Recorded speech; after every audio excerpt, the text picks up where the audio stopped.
हरे कृष्ण। तो आज हम चर्चा करेंगे, जैसे कल भी चर्चा करी थी मन के ऊपर। तो आज ये ओवर थिंकिंग जो होती है।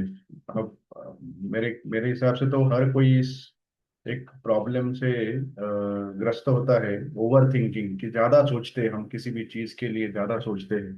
तो ये जब जब करते वक्त ये ओवर थिंकिंग कैसे हम उसको रोक सकते हैं, ये देखेंगे हम।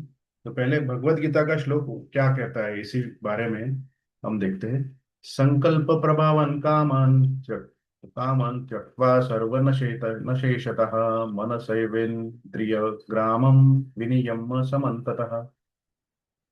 तो ये छठवें अध्याय में 24वां श्लोक आता है यहाँ पे। जैसे आपको पता है, छठा अध्याय ध्यान योग से रिलेटेड है। तो यहाँ पे ध्यान से रिलेटेड बहुत सारी चीजें बताई है कि कैसे मेडिटेशन जो होता है, ध्यान कैसे किया जाता है, वो दिया है। तो इस श्लोक में बताया कि जो भी हमारी इच्छाएं हैं, मेंटल कंकॉक्शन मतलब जो भी योजनाएं बनाने की हमारी मन की इच्छा होती है हमेशा, उसको हमें त्यागना चाहिए।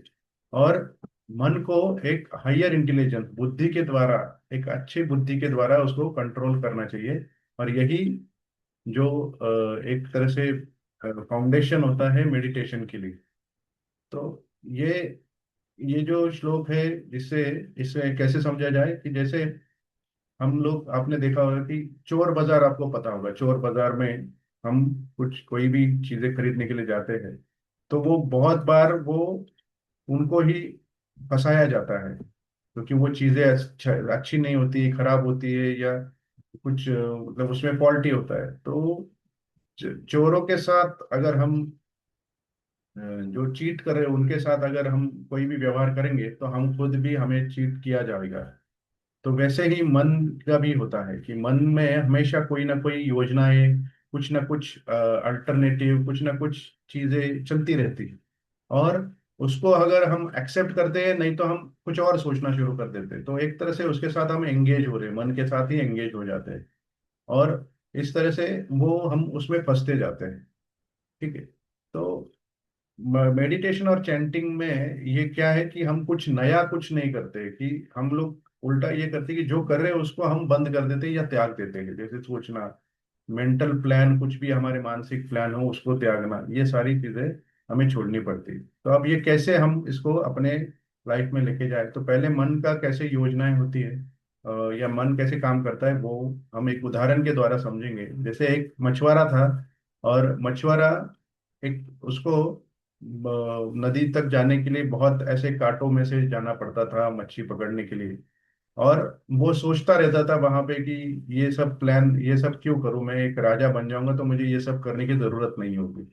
और एक दिन उसी को ऐसे एक पंडित, एक ज्ञानी व्यक्ति मिला, और वो बोले कि आपको अगर राजा ही बनना है, तो फिर ये मछुआरी करने करने की जरूरत भी क्या है। तो वैसे ही मन का जो एक लॉजिक होता है, तो वो भी वैसे ही होता है कि हम एक कुछ सोचते हैं, उसके ऊपर दूसरा एक सोचना आ जाता है, दूसरा एक सोचना आता है, दूसरा एक सोचना आता है कि चलो ठीक है, मुझे अगर ऐसे होता है कि कोई कोई लोग सोचते हैं कि किसी के पिता के पास बहुत पैसा है, तो वो सोचते हैं कि मुझे पढ़ के करना क्या है, मैं पढ़ने की जरूरत ही नहीं है, तो मैं एंजॉय करूंगा क्योंकि मुझे तो वैसे भी सारी संपत्ति मिलने वाली है। तो ये वैसे ही मन का होता है कि ये सब करने के फायदा क्या है। जैसे हम जप करने के लिए बैठे कि हमारा ध्यान नहीं लग रहा है, तो क्या फायदा है, तो इससे अच्छा जप नहीं करेंगे तो ही चलेगा।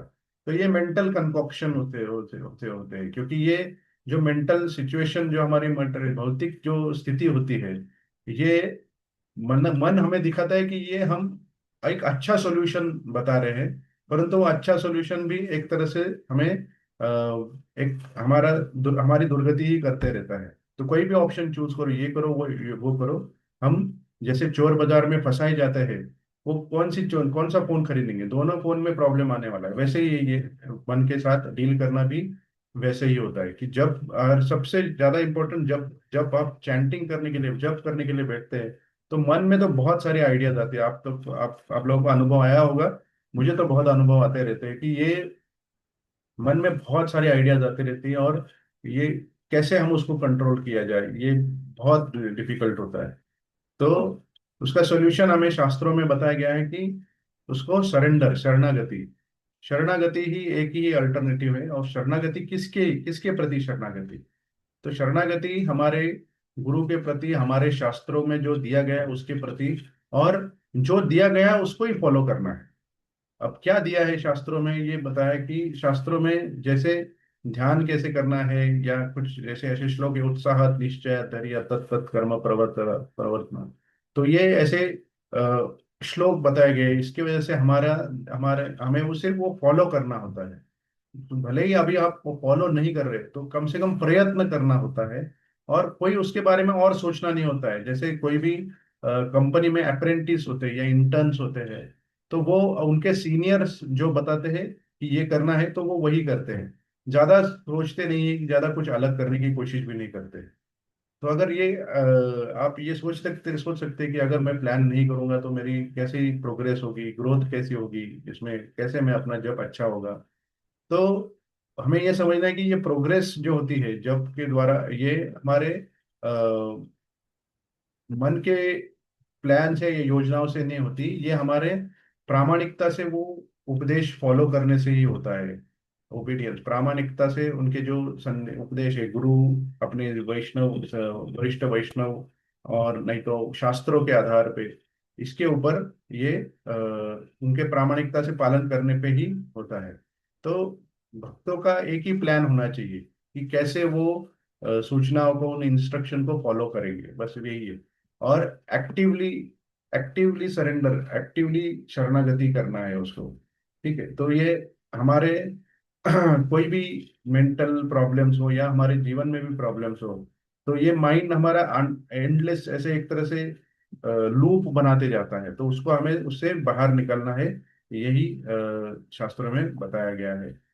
तो हमें जप करते वक्त क्या करना है, कैसे बाहर निकलना है उसमें से? तो चैंट एंड हियर अटेंटिवली, जप करना है और ध्यान से सुनना है।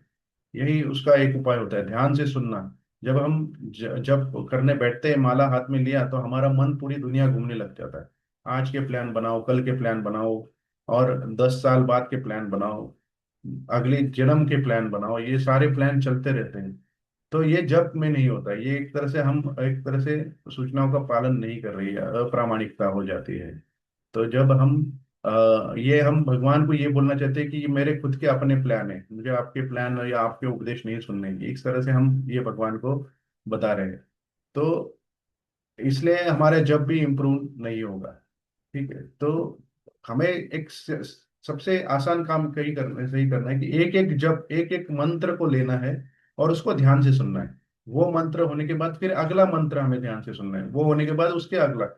ऐसे नहीं कि हम मैं 2 घंटे बैठूंगा और फिर इस तरह से अच्छे से, जब पहले ही प्लानिंग नहीं करना है। एक एक मंत्र, एक एक मंत्र ही हमारा एक छोटा प्रोजेक्ट होना चाहिए। और इस तरह से ही हमारा बिजनेस चलना चाहिए। जो जब का बिजनेस है वो वैसे ही चलना चाहिए, एक एक करके हमें अच्छे से जब करना है। और ये जो हमारी भौतिक इच्छाएं हैं वो एक आध्यात्मिक इच्छाओं की तरफ लेके जाए। और वो कैसे होगा कि हमें प्रार्थना करनी चाहिए कि मुझे अच्छी बुद्धि मिले, कि मैं फर्क कर सकूं क्या अच्छा है क्या बुरा है। जो मन मुझे जो सूचनाएं दे रहा है कि ये करना है वो करना है, तो अच्छी बुद्धि से उसको कंट्रोल कर सकते हैं। और बुद्धि अच्छी कैसे होगी? बुद्धि बुद्धि हम हमारे अच्छे आहार से होती है, हमारे अच्छे संग से होती है, किन लोगों से साथ संग करते हैं, हमारे बुक्स, कौन से पुस्तकें हम पढ़ते हैं, किस तरह से हम मन को इनपुट दे रहे हैं, उसकी वजह से हमारी बुद्धि तीक्ष्ण होती जाती है। और बुद्धि के द्वारा हम अपने श्रवण को शुद्ध कर सकते हैं, और फिर हमारा जप भी अच्छे से चलता है।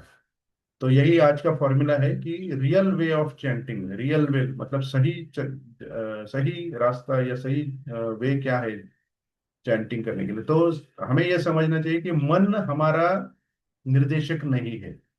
मन के द्वारा हम निर्देशित नहीं करना चाहते कर सकते। तो हम ये मन एक तरह से चीटर है, ये हमारे फंसाने की हमें कोशिश करता रहता है। तो बुद्धि के द्वारा ही हमें अपने आप को अच्छे लाइन पे लेके आना है।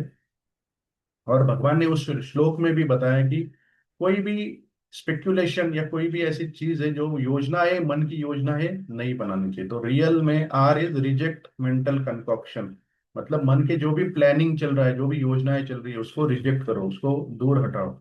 और एंगेज अंडर गुरुज इंस्ट्रक्शन। तो जो श्रील प्रभुपाद ने जो हमें इंस्ट्रक्शन बताए हैं, वो उनके साथ हमें जुड़ना है। और E for attend to every मंत्र।